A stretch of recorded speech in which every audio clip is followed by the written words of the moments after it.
ආරක්ෂක ගිවිසුම කියලා ලොකුවට මේ කියන කතන්දරේ මෙච්චර කල් ඉන්දියාවත් ලංකාවත් අතර සිදුවෙච්ච මේ ක්‍රියාමාර්ග ෆෝමලයිස් කිරීමක් විතර නමුත් මේක අමුතුවෙන් ඇඩ් කරන්න දෙයක් නැහැ. ඉතින් මේක බොහොම පැහැදිලිව නැවත නැවතත් මේ අපි එක්ස්ප්ලেইন කරද්දී අමුතු බිල් එකක් නවන්න දැකලා තියෙනවද මේ ඩිෆෙන්ස් ඇග්‍රීමන්ට් දැකලා තියෙනවද ඔබතුමිය?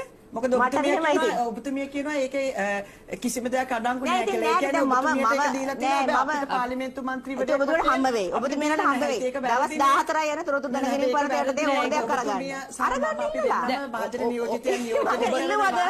හැබැයි ඔබතුමිය දන්නවා ඒකේ මොකද තියෙන්නේ?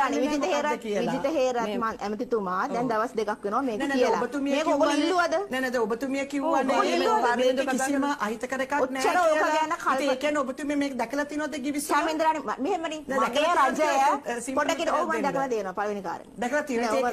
ඒක වැරදිනේ. ආණ්ඩුවේ මන්ත්‍රීවරයෙක් ඔබතුමිය සහ මම අපි දෙන්නම මහජන නියෝජිතයන් වශයෙන් මම ඉතින් අපි දෙන්නටම සමායිතියක් තියෙනවා මොකක්ද කියලා. මේක දැනගන්න අපි මෙතනකෝ අගේ මේක අපේ රජයෙන් දෙන එකක් නේ. හරිද? එතකොට අපේ රජයේ ඇමතිවරයෙක් ජනාධිපතිවරයෙක් අපිට දැනුම් දෙන කාරණා සම්බන්ධව අපිට විශ්වාසයක් තියෙනවා. හරිද? ඔබතුමීලන්ට විශ්වාසයක් නැත්තේ ඔබතුමීලට තමයි විශ්වාසයක්. අපි මට කතා කරන්න දෙන්නකෝ. හරි පොඩ්ඩක් ඉන්නකෝ මම උත්තරේ ඉවර කරන්න දෙන්නකෝ. ඔබතුමියන්ට විශ්වාසයක් නැහැ. ඒක පිළිගත හැකිනේ.